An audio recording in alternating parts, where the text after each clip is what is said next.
Dans cette seconde vidéo, sur l'apprentissage de la programmation C# avec Unity, nous allons découvrir les conditions. Les conditions vont nous permettre de tester si telle ou telle chose est vraie ou fausse, ou si une variable est égale à une valeur donnée. Si tel est le cas, alors on va exécuter un ensemble de fonctions, et si la condition n'est pas respectée, on va exécuter d'autres types de fonctions. Donc afin de mieux comprendre, je vais créer un nouveau script. Je fais clic droit, create C# script. Et je vais appeler ce script condition. Je vais éditer ce script avec MonoDevelop, donc je l'ouvre. Et les quelques lignes de code par défaut se sont insérées toutes seules.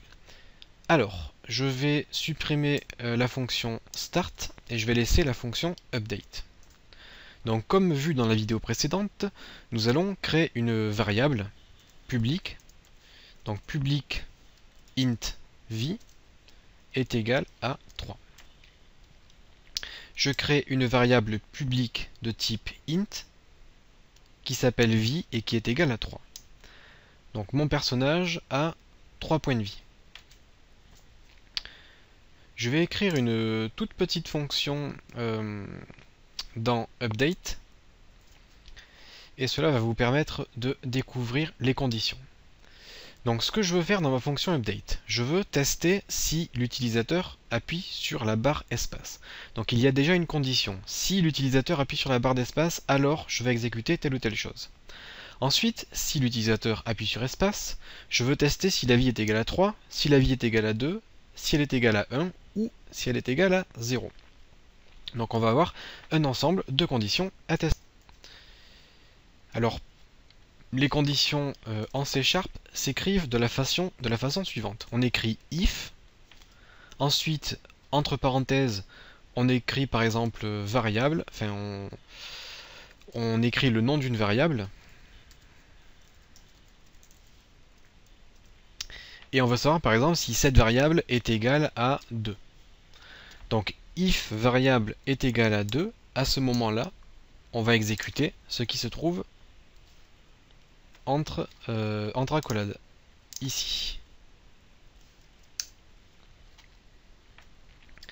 Alors pourquoi est-ce que j'ai mis un double égal? J'ai mis un double égal car si on met un seul égal, ça attribue une valeur à une variable. Moi je ne veux pas attribuer la valeur 2 à variable, je veux savoir si variable est égale à 2. Donc je mets un double égal. Donc là, dans notre cas, on pourrait dire if v est égal à 3, alors on fait un debug.log et là on va écrire oui. Ça veut dire que v est égal à 3. On va déjà tester ce script. Normalement, on devrait avoir oui affiché car v est bien égal à 3. Donc je clique sur mon sol, je vais enlever le script précédent, variable and function, tac, clic droit, remove component, et je vais ajouter le script condition. Dans ma console, j'efface tout, et je clique sur play. Là, on voit qu'il y a oui qui s'affiche. Donc oui s'affiche une infinité de fois, car il se trouve dans la fonction update, et la fonction update s'exécute en boucle. Donc on voit que oui est bien affiché. Par contre, si je clique sur mon cube et que je modifie la vie et que je change la vie, par exemple je mets à 29, on voit que... hop, qu'est-ce que j'ai fait? If v égale à 3 debug log, oui. Alors il faut peut-être que je modifie la vie avant de lancer le jeu, donc je la mets à 4, je clique sur play.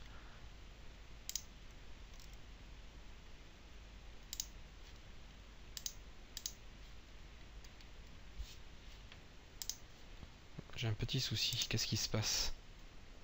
Ah oui, forcément, comme la vie n'est pas égale à 3, rien ne s'affiche. Donc je vais vous montrer tout de suite le else. Else, ça veut dire sinon. Donc si la première condition n'est pas respectée, à ce moment-là, on affiche le cas par défaut.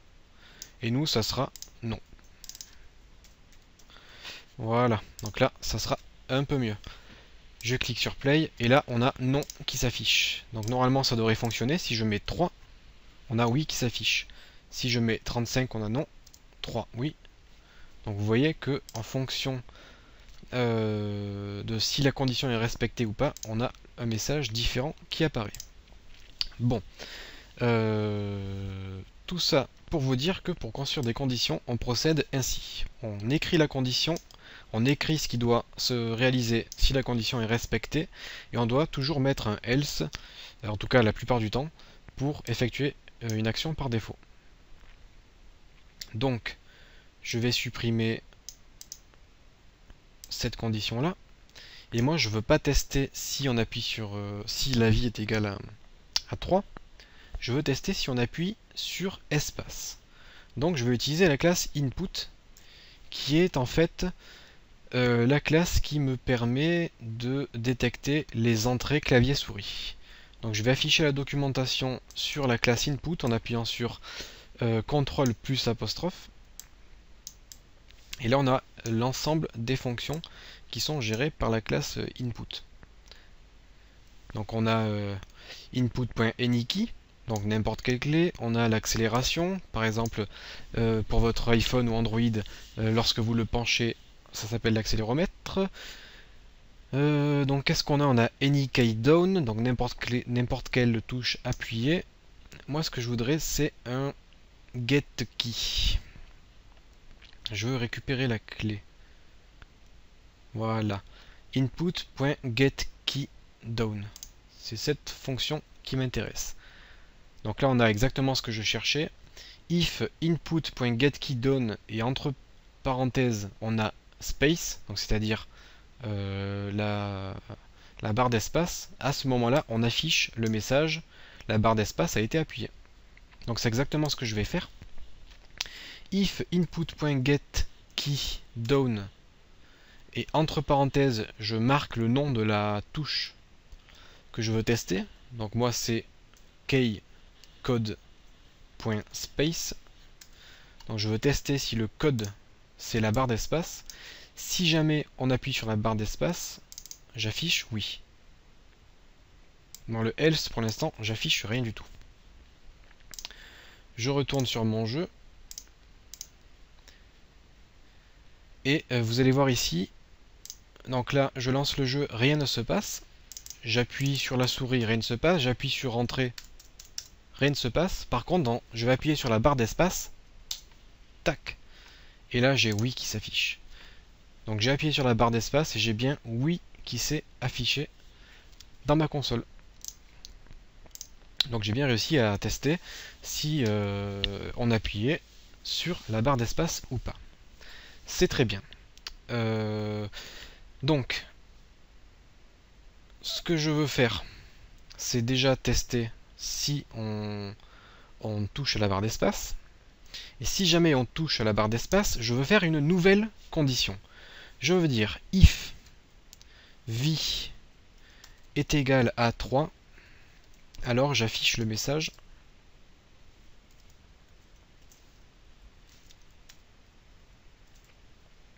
on peut utiliser aussi la fonction print tout simplement. Print. Vous avez 3 points de vie.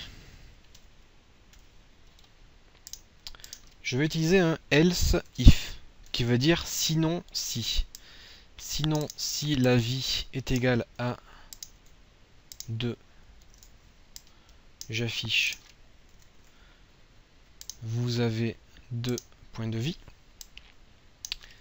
Sinon, si la vie est égale à 1, vous avez 1 point de vie. Sinon, j'affiche